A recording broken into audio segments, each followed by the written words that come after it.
Constitution Amendments with State Representative Katie Dempsey. Learn more right after this.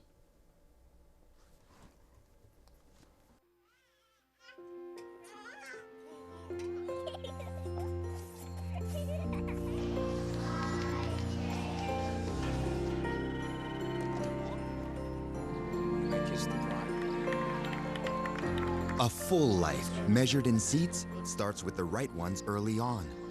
Car crashes are the #1 killer of children 1 through 13. Learn how to prevent deaths and injuries by using the right car seat for your child's age and size.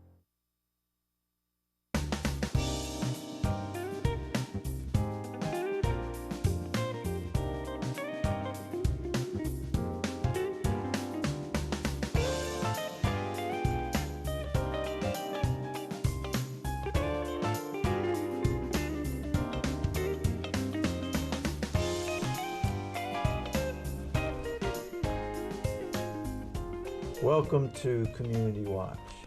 Greg. Doc. How you doing? I'm here. Yes, and I'm glad you're here. So we're talking about the amendments that are on the ballot. You know, we talked about on the other show that we did about this, and it's really 4 amendments are all kind of, in their own way, complex. And we talked about how many people don't think about the amendments until they actually get to the ballot, and there they are. Which if you really haven't done your homework, and that's why wording becomes very important. That's why just being a citizen, we have a responsibility to know what we're voting for. And sometimes I just think we don't do a great job of that. Well, I know that early voting has started already, so some folks have voted, but there are plenty of folks that I think will benefit from these discussions. So I'm glad I know I'm benefiting from them. So, and we're very fortunate today, after the break, to be joined by Representative Katie Dempsey, who's going to talk about the amendments as well. So what better person than have the actual representative? So exactly. So stay with us. We'll have Representative Dempsey join us right after this and get into a really good discussion. So don't go away.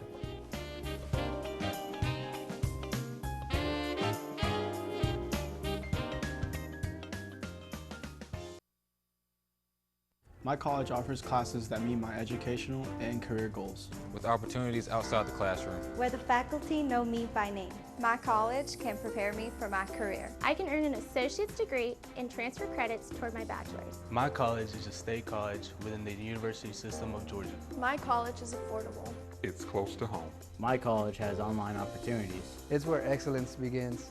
We are GHC, Georgia Highlands College.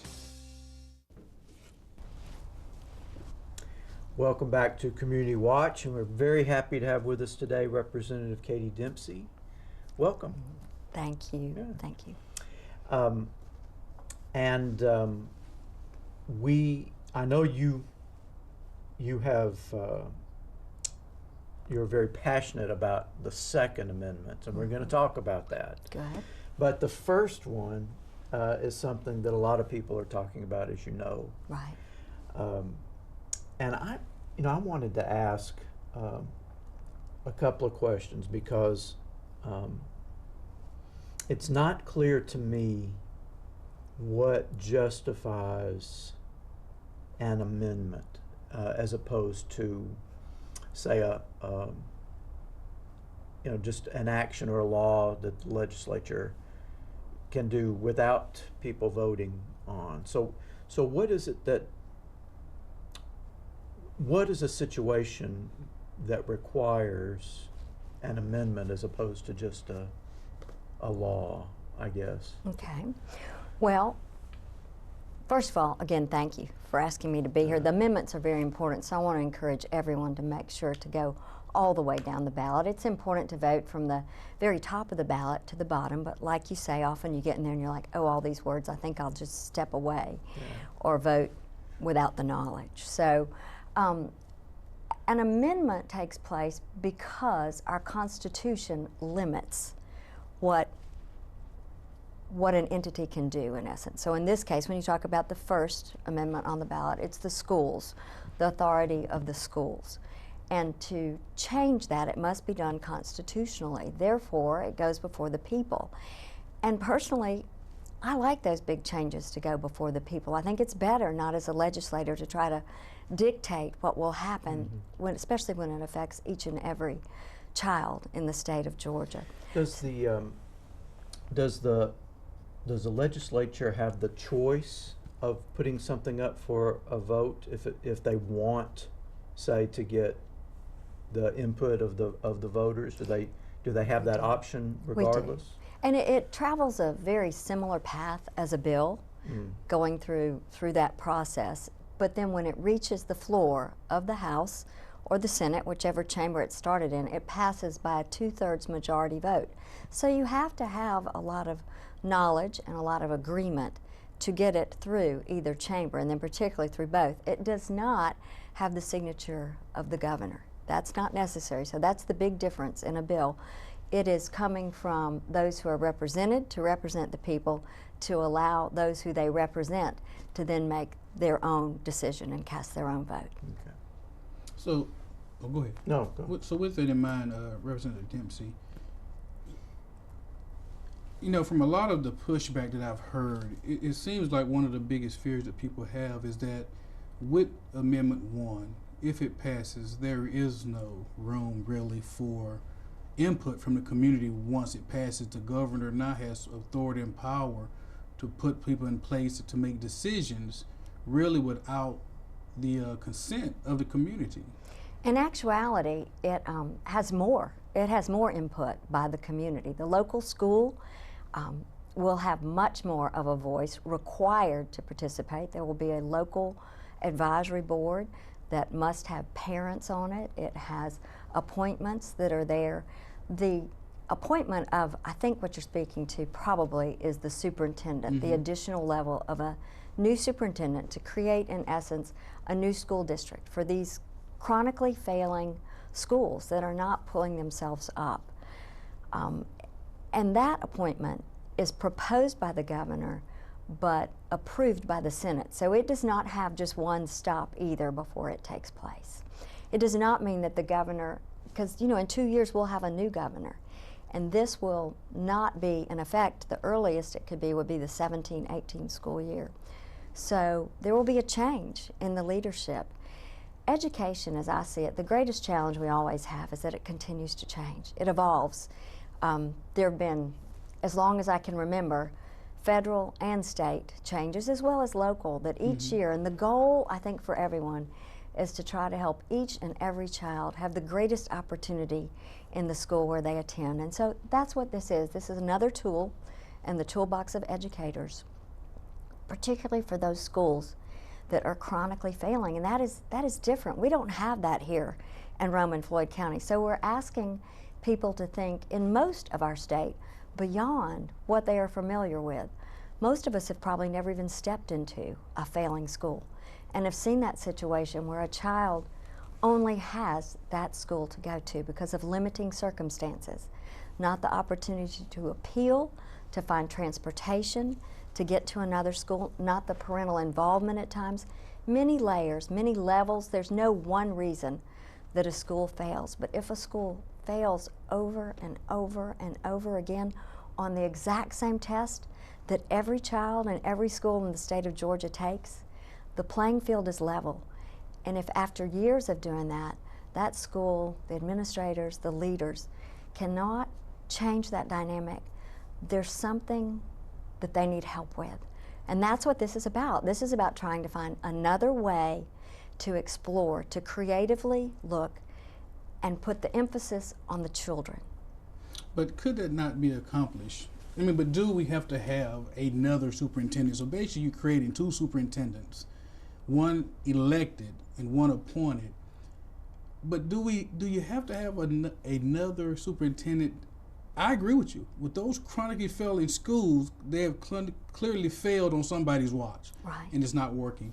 But is there not other ways in which we could take to make those changes? Does it have to be something as drastic as a constitutional amendment to get those results that we desire? Well, there have been numerous tools for those schools to use up to this point, and it does not seem to be working. And when we look at it, you know, I think one of the most frequent things that I've heard is poverty. You're dealing with a poverty situation. Well, the way that you rise out of poverty, as you both know, is to get an education. And if a child cannot have that opportunity, one of the biggest benchmarks in our state is reading at grade level. And so many of our children, the percentage of children in the state of Georgia that are not reading at or above third grade level, we've got to address it. We just must, that are not doing basic math performance. Those are the skills that are seen in the testing that we're referring to. It's one test. It's not a battery of tests. It's not teaching to the test.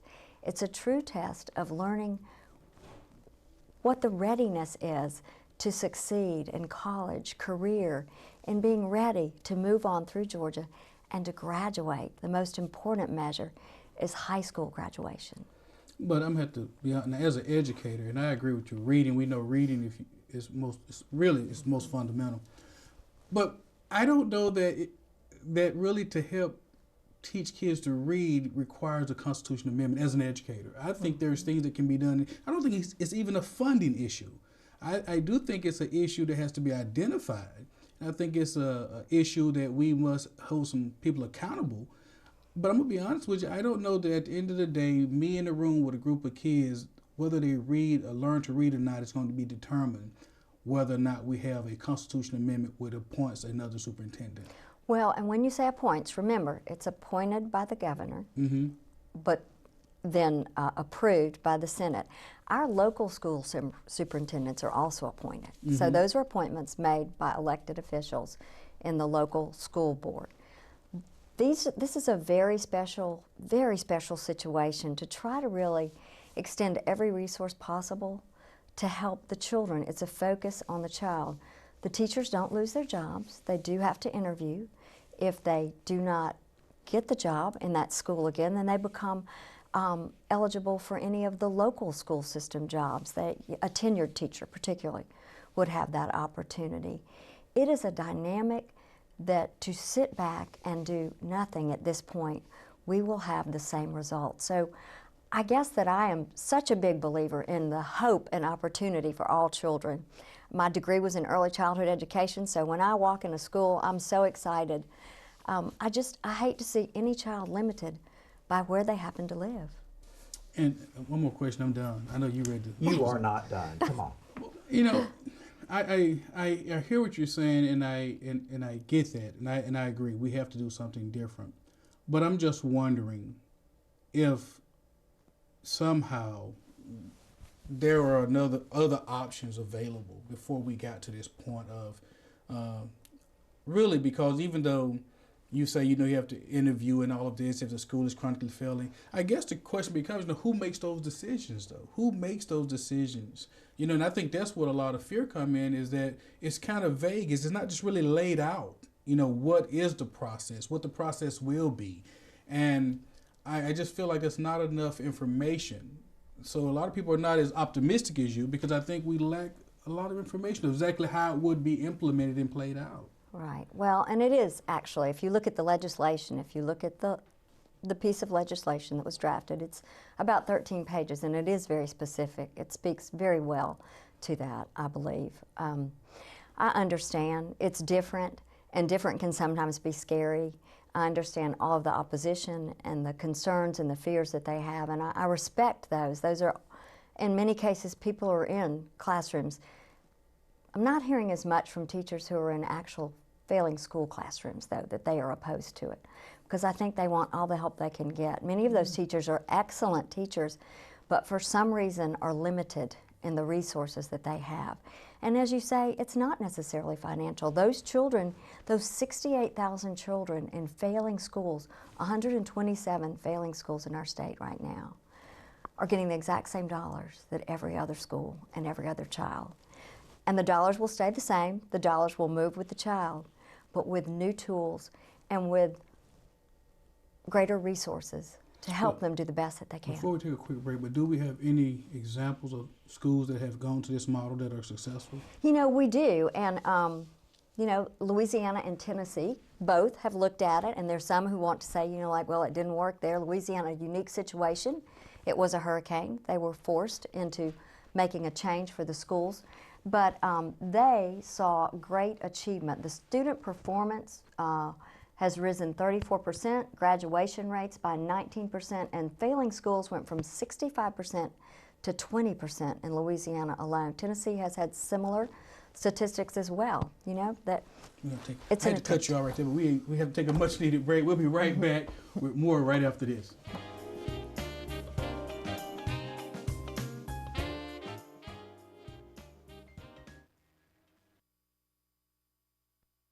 If you're looking for a new pet that your family will cherish every day, consider adopting from a shelter.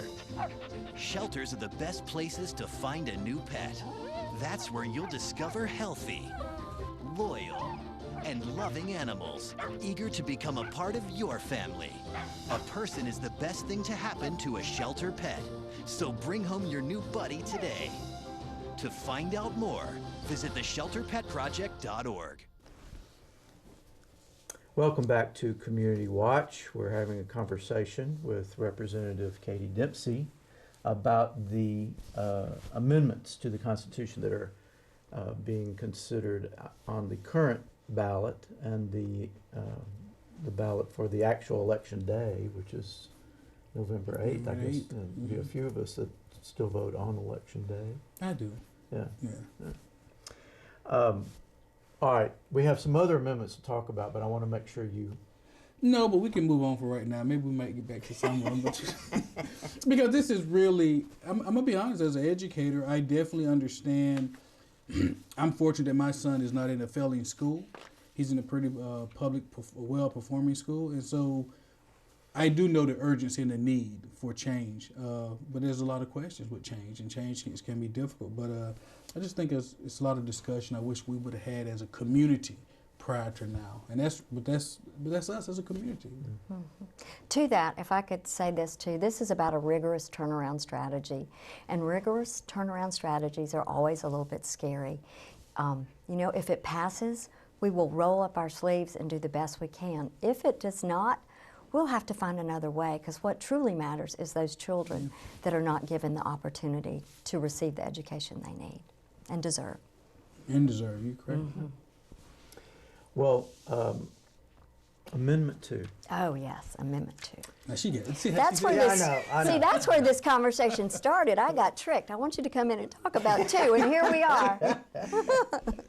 I actually, when I saw you, I did wanted you to. I wanted. We had talked about Amendment 1, but I was very. I had not heard anything about 2 until I saw you at the political forum, and I was just kind of, and I think I'm somewhat informed, but clearly, what is Amendment 2 and why is it so important for Georgia? Well, it's new. You know, it's not change. It's new. It is changing something that exists, but it is so important. You know, it's so sad to think that today that so many of children across our nation, but particularly in Georgia, are sexually exploited. But they are. The average is about 374 girls a month, and boys too. They can be 13, even 9, even younger that years old. And this is a very interesting conversation that has taken place for a while, not only to develop the guidelines to make sure to stop this in our state, to send the message Georgia will not accept exploiting our children or our adults in any way, but to bring those to the table who work in an industry that could sometimes lead to that or be perceived as such. So the adult entertainment industry came to the table on this and wanted to be a part of it. Exotic dancers, if we're going to use the nicest word, I guess, were very engaged and did not want to think anyone might be abused by anything because of their industry. So it stiffens the penalties on those who are found guilty in any sex crimes, pimps, others. I know this is a family show, so I won't go into all the details, but you can read them, certainly. And then Also, for anyone who might exploit a child, and this will help create a fund. It's called the Safe Harbor Fund. Everyone should be for this. It matters greatly. And it will allow dollars to collect to help those children to be sort of scooped up from those situations, to have the health and rehabilitative services that can help them begin to lead a whole life later. It's so damaging and so toxic, the damage that comes from a brain, even from just being in the presence of exploitation. But if you are a victim of it, it's going to take some money. I think you've been, I know it's against your nature probably, but you've been a little polite. We actually have slavery. We do. We have slavery. We do. Here in Georgia and throughout the United States, specifically around the sex trade and sex industry. We do. And I don't know that people realize that we have people that are held hostage, beat, and everything else, totally controlled, right, for the purpose of exploitation in 2016. That's right. And I just don't know if we realize it, or if we see it, we think someone else is doing something about it. But Georgia has a serious problem with it. Well, and it's important to keep your eyes open. If you see anyone that's in a situation that you think is that, to report it in a protected way. Yeah. I if know you feel you need to. Some of the documentaries and some of the studies that people say, there were actually plenty of opportunities to be helped, but sometimes people just didn't recognize signs, or people didn't say anything. And I know some hotels are now training employees to try to recognize things and report it. So I know when it comes to the safety of children, we tend to forget, and I think we become comfortable. If our children are safe, our grandchildren are safe, but we have problems here in Georgia that really needed to be addressed. And I do think this amendment is a no-brainer, and that the stiffening of the fines, and for the mental health side of it. It's one thing to take somebody from that lifestyle that's been captured, that's been abused, that's been exploited, but then how do we help them? That's and right. Where's the resources to help them? Because that's just not a 30-day fix. That's a process. It is. And it could be very expensive. Well, and they often leave from a situation like that with nothing but the clothes on their back. It's usually an escape situation. So, and what the penalties? Now, I'm the things that are listed here are criminal acts. They are. So, are there this amendment would add monetary penalties? It will. It will add monetary penalties. It's a $5,000 fine for strip clubs, and $2,500 for pimps who are caught, or others who are caught of exploitation in any way. And that money will help go into the fund to create this. So it's not a tax. It's not adding to your burden. But I think we should all be very conscious of how important this is. Okay. I'm not hearing any argument. I mean, this is one that I just don't think we realize that, Georgia, great as Georgia may be, we have some dark spots in our society, and this is one of them that I don't think we speak enough about. We're actually a hub. Yeah. Georgia is actually very high in the numbers. Yeah. Well, I wonder if this amendment would help the enforcement of some of the laws that exist already. I mean, it seems like sometimes you bring attention to issues, they are dealt with more effectively. So maybe this will do that. Now, I do have a question, but will any of the funds be used for education? From this particular amendment, for their education, if that were necessary, but But okay, I guess then, will anything, I don't know how it would happen, but clearly I think we need more education, public education, about the situation itself. I'm just not sure that I think we nestled up here in Rome, we can have a sense of security that does exist in Georgia, not in other states, but here. And I just don't know if the educational piece has really been that big for sex trade and things of this nature. Well, we began to work on it in the legislature several years ago on the adult trafficking, and then this has developed from that as well, and the sexual predator list, and dealing with it from those ways. No, it's probably not enough, but it's probably a delicate subject too, Greg, when you say about it, you know. Where can we interject? We need to work on it better. Why don't you help me do that? Let's figure out how we educate. Glad, because I was just thinking that, you know, I've never really had a public type of conversation in an educational format where we're talking about it. Yeah, I'm on board for that. Some of our passionate young people in the college system, we should probably work on that and help them become some of the advocates for it. But if you keep your eyes open and you look around, I mean, I've had some people knock on my door actually before. I live on kind of a busy street, that were selling magazines, and their accents let me know they weren't from around here. And I asked them a few questions, and they looked at me like I was crazy. But we had just passed some of this, and I thought, you know what? These young men don't look like they're doing exactly what they want to do, trying to sell something on my front doorstep that is not legal anyway. So, you know, don't hesitate to report. You may be saving a young person's life. Well, I think maybe number 3, Amendment 3, for me, was the least clear. Yes. Of all 4 of them. In 2 minutes. 2 minutes, okay. So we probably don't pay attention to judges and who decides that a judge is misbehaving or acting inappropriately or abusing their power. And there has been there's been a commission. We've had a number of judges in Georgia over the years. You'll see them, and there are a lot of appointments. Our current governor has had to work with the nominating commission to replace a number of judges.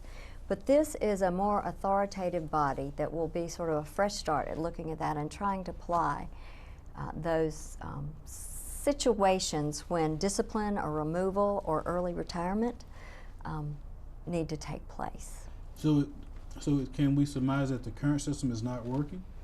It does not seem to be, and not as a lawyer, I'm probably not as a lawyer. That's not coming out right. I am not a lawyer, so I'm probably not paying as close attention to it as I should have, but particularly those who are on the field of being a lawyer have come forward and said, you know, there are judges that have been asked to leave or forced out of office that maybe should not have been, and then there's some who've gotten away with situations that perhaps should have had a stiffer penalty. Well, this is a good break time. Okay. Another break coming up here. Please come back. We'll have more after this.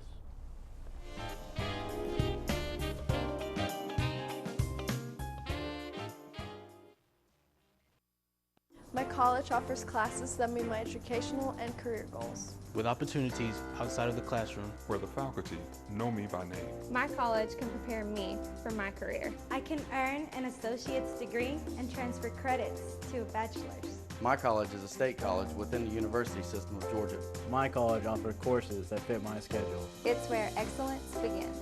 we are. We are. We are. We are GHC, Georgia Highlands College.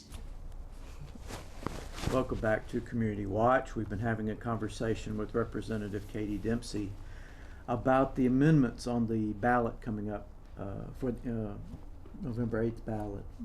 Although many of you have voted early or about to vote before that day. And I think the discussion we had on the other program on the amendments and this one too still confirm that as voters it's an active role when you need to do some research. Yeah, I would definitely say we have to read it. I mean, I think we need to really take time to read not only the amendments, but read the theories behind it. We need to know why. Thank you so much for being with us. We appreciate it. Thank you. Thank you. And thank you for joining us. We'll see you next time on Community Watch.